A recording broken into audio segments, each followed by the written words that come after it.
അൻസാരി, ഇവിടെ ഇവിടെ നമുക്ക് നമ്മുടെ നാട്ടിൽ വായിൽ ഭക്ഷണം കുത്തിക്കയറ്റി കൊടുക്കാറുണ്ട്. ആർക്കാണ്? കുഞ്ഞുങ്ങൾക്കാണ്. അവർ ഭക്ഷണം കഴിക്കില്ല, അല്ലെങ്കിൽ അവിയലോ അല്ലെങ്കിൽ അവർക്ക് ആവശ്യമുള്ള പ്രോട്ടീനോ ഒന്നും കഴിക്കില്ല. അപ്പോൾ പിന്നെ വേറെ നിവൃത്തിയില്ല, ബലം പ്രയോഗിച്ച് വായിൽ കുത്തിക്കയറ്റി കൊടുക്കലേ നിവൃത്തിയുള്ളൂ.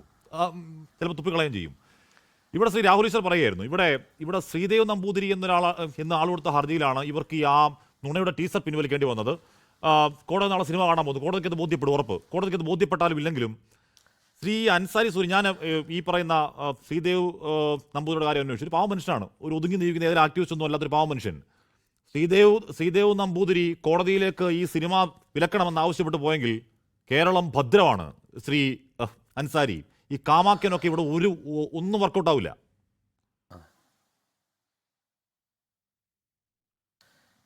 ഈ ചർച്ച കാണുമ്പോൾ എനിക്ക് പറയാനുള്ളത് അതാണ്. നമ്മൾ ഇതിനെയൊക്കെ അതിജീവിച്ചിട്ടുണ്ട്. 2014 മുതൽ ഇത്തരത്തിലുള്ള പല പ്രതിസന്ധികളെയും നമ്മൾ അഭിമുഖീകരിക്കുന്നുണ്ട്. നിങ്ങൾ കേൾക്കുന്നുണ്ട്, ഞാൻ പറയുന്നത് വ്യക്തമാകുന്നുണ്ടല്ലേ? തുടക്കത്തിൽ ഷാബു പ്രസാദും ബഹുമാനപ്പെട്ട ഹാഷ്മി താജ് ഇബ്രാഹിം തമ്മിലുള്ള ആ ചർച്ച, അതിൽ ബഹുമാനപ്പെട്ട ഷാബു പ്രസാദ് എടുത്തുന്നയിച്ച ഒരു പ്രധാനപ്പെട്ട വിഷയമാണ് കലാവിഷ്കാരം, ആവിഷ്കാര സ്വാതന്ത്ര്യം. ഈ ആവിഷ്കാര സ്വാതന്ത്ര്യം ഏകപക്ഷീയമായി പോകരുത് എന്നുള്ള എൻ്റെ അഭിപ്രായം. ഷാബു പ്രസാദ് ഹൃദയം തുറന്നൊന്ന് കേട്ടാൽ ആ കാര്യങ്ങൾ മനസ്സിലാകും. ഈ ചർച്ച ഒരു പ്രസ്ഥാനത്തിന് വേണ്ടിയോ അല്ലെങ്കിൽ ഒരു ആശയത്തിൻ്റെ പ്രതിനിധിയാകുമ്പോൾ ആ ആശയത്തെ എങ്ങനെയും പ്രൊട്ടക്റ്റ് ചെയ്യുന്നതിൻ്റെ ഭാഗമായി ബഹുമാനപ്പെട്ട ഷാബു പ്രസാദ് പറയുന്നതാണ്. അല്ലെങ്കിൽ ഇത്തരത്തിൽ പ്രഷർ കൂടേണ്ടി വരുന്ന ഒരു ദുർഘട സാഹചര്യമാണ്. അതേസമയത്ത് ഒരു സ്വതന്ത്രമായി മനസ്സ് തുറന്ന് നമ്മൾ ചിന്തിക്കുകയാണെങ്കിൽ നമ്മുടെ ഭൂതകാലം ഒന്ന് ചിന്തിച്ചു നോക്കിയേ. ഇപ്പം ഏറ്റവും അടുത്ത് എമ്പുരാൻ എന്ന് പറഞ്ഞ സിനിമ ആവിഷ്കാര സ്വാതന്ത്ര്യത്തെ ഹനിക്കാൻ പാടില്ല എങ്കിൽ എത്ര സ്ഥലത്താണ് അതിന് കത്തിവെച്ചത്? ഇങ്ങനെ തുടങ്ങി എത്ര ഹാഷ്മി താജ് ഇബ്രാഹിം എണ്ണി പറഞ്ഞു. നമ്മുടെ സിനിമകളിലുള്ള ഭാഗങ്ങൾ കട്ട് ചെയ്തതും സെൻസർ ബോർഡ് അതിന് അനുമതി കൊടുക്കാത്തതുമായി ബന്ധപ്പെട്ട ഒരുപാട് കാര്യങ്ങൾ പറഞ്ഞു. ഞാനൊരു വിഷയത്തിലേക്ക് വരാം. ഈ കലയും സാഹിത്യം എന്നൊക്കെ പറഞ്ഞാൽ ഒരു കാലഘട്ടത്തിൻ്റെ വർത്തമാനം പറയുന്നതാണ്. ഒന്നില്ലെങ്കിൽ നമ്മുടെ വർത്തമാന കാലഘട്ടത്തിൻ്റെയോ അല്ലെങ്കിൽ നമ്മുടെ കഴിഞ്ഞുപോയ ഭൂതകാലത്തിൻ്റെയോ അല്ലെങ്കിൽ വരാനിരിക്കുന്ന ഭാവിയിൽ നമ്മളൊരു സമൂഹം എങ്ങനെയാകണമെന്ന ഒരു വലിയ മെസ്സേജ് കൊടുക്കുന്നതാണ് സിനിമ എന്നുള്ളത്. ആ സിനിമ സത്യത്തിൽ ഒരു സമൂഹത്തിലേക്ക് ആളുകൾ അതിൻ്റെ മനോഹാരിതയിൽ കാണാൻ വേണ്ടി ശ്രമിക്കുമ്പോൾ ആ സമൂഹത്തിനിടയിൽ ഇപ്പോൾ ട്രീസർ മാത്രം നോക്കിയാൽ മതി. കേരള സ്റ്റോറിയുടെ ബീഫ് വായിൽ കുത്തി കയറ്റി കൊടുക്കുന്നൊരു സംഭവം നിഷ്പക്ഷമായി ഷാബു പ്രസാദ് ഈ ചാനൽ ചർച്ചയെല്ലാം കഴിഞ്ഞ് സ്വതന്ത്രമായി രാത്രി ഉറങ്ങാൻ കിടക്കുന്നതിന് മുമ്പ് ഞാൻ ഈ പറയുന്ന കാര്യത്തെ ഒന്ന് അനലൈസ് ചെയ്യണം.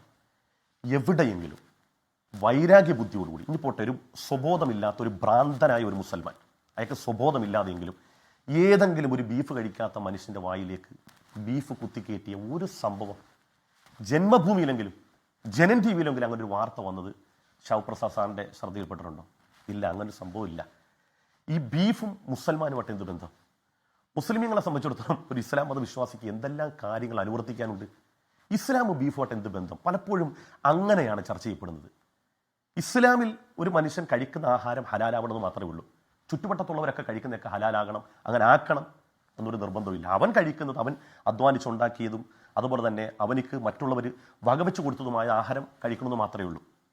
അല്ലാതെ മറ്റൊരാളെ വായിൽ കുത്തിക്കയറ്റി കൊടുക്കലോ അല്ലെങ്കിൽ മറ്റൊരാളെ ആഹാരത്തിൽ, ഇപ്പോൾ പന്നിമാംസം, അതിൻ്റെ ഇടയ്ക്ക് ചർച്ച വന്നത് പന്നിമാംസം, എവിടെങ്കിലും ആരെങ്കിലുമൊക്കെ പന്നിമാംസം കഴിക്കുന്നതോ ആരെങ്കിലും വായിൽ കുത്തിക്കയറ്റി അല്ലെങ്കിൽ ആരെങ്കിലും ഈ പന്നിമാംസം കഴിച്ചതിന് പേരിൽ ആക്രമിക്കുകയോ ഇവിടെ സ്റ്റാലിടാൻ പാടില്ല അങ്ങനെ തുടങ്ങി എന്തെങ്കിലും ഒരു പ്രശ്നം നമ്മുടെ കേരളത്തിൽ, ലോകത്തിൽ തന്നെ എവിടെയെങ്കിലും ഒക്കെ ഉണ്ട്. ദുബായിലൊക്കെ പല മാളുകളിലും പന്നിമാംസം അനുവദനീയമാണല്ലോ, അവർക്ക് കഴിക്കുന്ന ആളുകൾക്ക് ഉപയോഗിക്കാമല്ലോ, ഇസ്ലാമിക കൺട്രീസ് വരെ.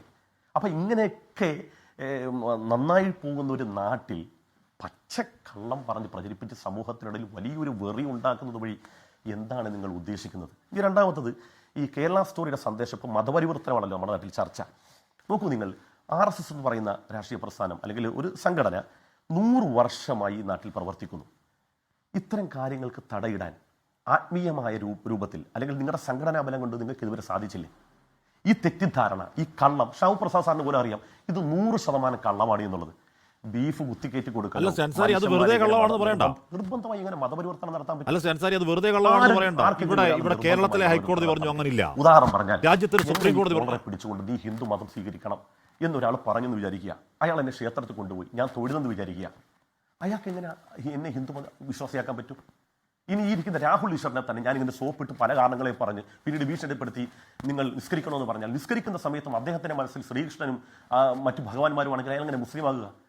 വിശ്വാസം എന്നത് മനുഷ്യൻ്റെ ഹൃദയത്തിലുള്ള സംഗതിയില്ലേ? പിന്നെ അങ്ങനെ ഒരു മനുഷ്യൻ ഒരു നിർബന്ധ മതപരിവർത്തനം എന്ന് പറഞ്ഞ സാധനം തന്നെ അപ്രസക്തമാണ്, അടിസ്ഥാനരഹിതമാണ്. അതുപോലും നമ്മൾ അടിസ്ഥാനപരമായി ചിന്തിക്കുകയാണെങ്കിൽ നമുക്ക് ഒരു ബുദ്ധിശൂന്യമായ അഭിപ്രായം എന്ന് മനസ്സിലാവും. പിന്നെ 3 പേര്, ഇപ്പോൾ രാഹുൽ ഈശ്വർ എടുത്ത് പറഞ്ഞൊരു വിഷയമാണ്, 3 പേര് നമ്മുടെ നാട്ടിൽ നിന്ന് സിറിയയിലേക്ക് പോയെന്ന് പറയുന്നു. ഈ നാട്ടിൽ നിന്ന് അങ്ങനെ പല ആളുകളും പല സ്ഥലത്തും പോയിട്ടുണ്ട്. ഇപ്പോൾ തിരുവനന്തപുരത്ത് ചെറുപ്പക്കാരികളായ 2 പെൺകുട്ടികളും ഒരു യുവാവും കൂടി ഉത്തരാഖണ്ഡിൽ പോയി. എന്തിനു വേണമെന്നറിയോ? മോക്ഷം കിട്ടുമെന്ന് ഒരു ജ്യോത്സ്യൻ പറഞ്ഞതിൻ്റെ അടിസ്ഥാനത്തിൽ അവിടെ പോവുകയും സൂയിസൈഡ് ചെയ്യുകയും പിന്നീട് ആ വാർത്ത ഭയങ്കര സംഭവമായിട്ട് നമ്മുടെ ചാനലിലേക്ക് വന്നു. പക്ഷേ ഒരു ദിവസത്തെ ആയുസേ അതിനുണ്ടായിരുന്നുള്ളൂ. ഇപ്പോൾ ടൈം ഓഫ് ഇന്ത്യ കൊടുത്തൊരു വാർത്ത, മധ്യപ്രദേശിൽ മാത്രം 1.25 ലക്ഷം സ്ത്രീകളാണ് മിസ്സിങ്. അതിൽ 50,000 പേരെ കുറിച്ച് ഒരു വിവരവുമില്ല. ഡൽഹിയിൽ 15 ദിവസത്തിനിടെ 800 പെൺകുട്ടികളാണ് മിസ്സായിട്ടുള്ളത്. ഇങ്ങനെ നമ്മുടെ രാജ്യത്തിൻ്റെ പല പല കോണുകളിൽ അങ്ങനെ പെൺകുട്ടികൾ മിസ്സാകുന്നുണ്ട്. ഇവിടെ 3 പെൺകുട്ടികൾ മിസ്സായിട്ടുണ്ട് എങ്കിൽ അതൊരു മതത്തിൻ്റെ തലയിൽ വരുന്നത് എങ്ങനെയാണെന്ന് എനിക്ക് മനസ്സിലാകുന്നില്ല. അത് ഇവിടുന്നുള്ള മുസ്ലിം സമൂഹം മുഴുവൻ അവരുടെ ഉത്തരവാദിത്തം പറയണം. മുസ്ലിമുകളാണ് അതിൻ്റെ പ്രതി.